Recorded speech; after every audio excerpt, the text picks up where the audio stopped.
Bonjour, c'est Ursule encore. On est le 24 septembre 2025. Alors, bienvenue à Vie et Miséricorde. Et je viens parler, n'est-ce pas, de garder courage dans les épreuves. Amen. Jean 16, le verset 33 nous dit, je vous ai dit ces choses afin que vous ayez la paix en moi. Vous aurez des tribulations dans le monde, mais prenez courage et vaincu le monde. Amen. Alors Jésus-Christ, n'est-ce pas, parle à ses disciples alors qu'il s'apprête à aller mourir à Golgotha. Il savait ce qui allait arriver. Mais ses disciples, n'est-ce pas, ne savaient pas forcément tout. Et puis, ben voilà, Jésus-Christ les enseignait sur les choses qui devaient arriver. Et il leur dit qu'ils vont vivre des moments difficiles. Et tous, nous savons que ils ont vécu des moments assez, n'est-ce pas, assez remarquables, n'est-ce pas, pour ce qui est de l'agressivité. Et ils sont morts presque tous martyrs. Hein. Donc, voilà des moments assez intenses, n'est-ce pas, euh, dans leur amour pour le Seigneur Jésus. Et Jésus-Christ leur a dit, prenez courage. C'est pas qu'il fallait qu'ils meurent de la manière atroce. Jésus-Christ, n'est-ce pas, savait ce qui arriverait sur la terre. Et il dit, n'est-ce pas, à ses disciples que vous allez connaître des moments difficiles. Et c'est quand même spécial comment la réaction, n'est-ce pas, de l'environnement par rapport au message de Jésus est vraiment à l'opposé.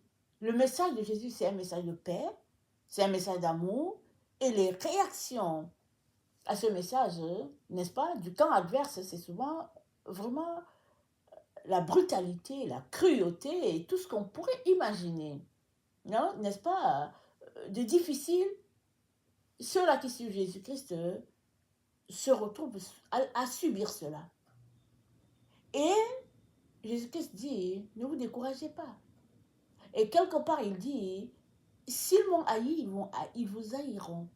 S'ils m'ont aimé, ils vous aimeront. Donc, les difficultés, n'est-ce pas, que subissent ceux-là qui suivent Jésus sont rattachés à leur amour pour Dieu, n'est-ce pas?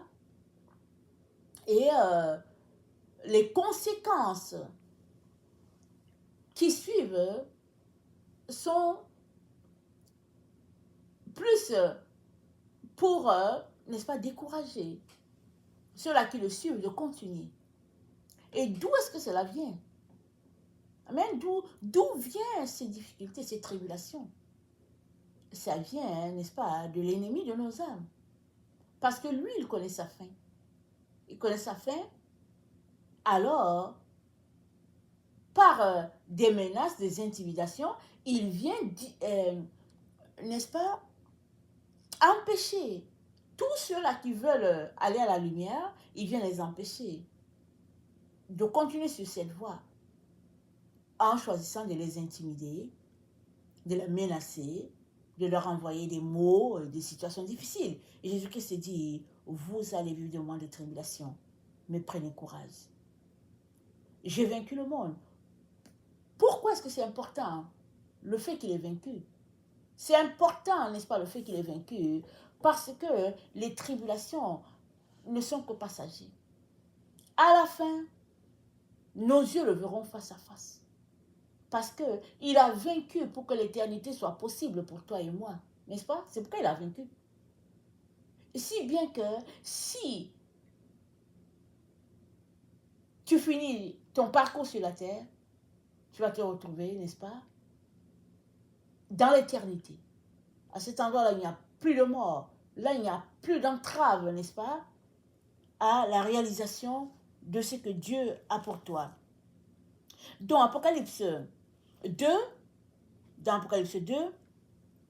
nous sommes, n'est-ce pas, encouragés par notre Seigneur en ces termes. Apocalypse 2, le verset 10, ça dit, ne crains pas ce que tu vas souffrir.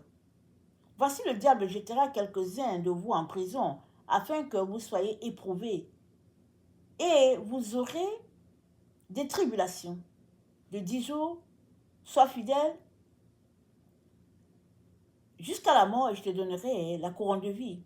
Que celui qui a des oreilles pour entendre ce que l'Esprit dit à l'Église, celui qui vaincra n'aura pas à souffrir la seconde mort.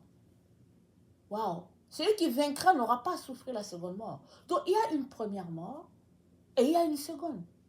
La première, c'est cette, n'est-ce pas, cette mort que nous connaissons tous, c'est-à-dire quelqu'un finit son parcours sur la terre et puis ben, les gens disent, ah, c'est fini, il est mort, elle est morte. Ça, c'est la première mort. La seconde, n'est-ce pas, c'est d'être séparé à tout jamais de Dieu.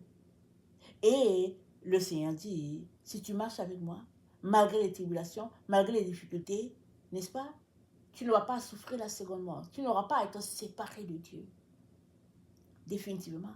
Parce que tu vas le retrouver. Et ces tribulations par lesquelles tu serais passé ne seront alors pour toi que, n'est-ce pas, des épreuves de la vie. Voilà pourquoi Jésus-Christ dit, prends courage. Ne t'arrête pas sur ces choses-là. Et puis ne te décourage pas non plus en disant, oh mais c'est la tribulation partout, moi je cherche un endroit où je n'aurai pas à souffrir. Non, si tu es un être humain, tu es venu sur la terre, alors la souffrance elle est là, elle fait partie de la vie sur la terre. Ne t'arrête pas là-dessus, mais crie à Dieu, accroche-toi à lui, afin qu'il te dise comment faire pour vaincre, n'est-ce pas, ces moments de tribulation. Et le Seigneur te conduira, il t'aidera, et tu finiras, n'est-ce pas, par passer à travers tout ce par quoi tu es appelé à passer, tant et aussi longtemps que tu fais de Jésus-Christ ton guide. Il y en a qui démissionnent de suivre Jésus à cause de l'excès de tribulation dans laquelle ils sont. Il y en a qui démissionnent. Le Seigneur n'aimerait pas que tu démissionnes de le suivre. Voilà pourquoi aujourd'hui il te dit, prends courage. Prends courage, peu importe les tribulations, les difficultés, prends courage. Amen. Que le Seigneur bénisse sa parole et que sa joie vienne te fortifier alors que tu as l'impression que tu ne vas pas t'en sortir. Prends courage. Amen. Alléluia. Alléluia.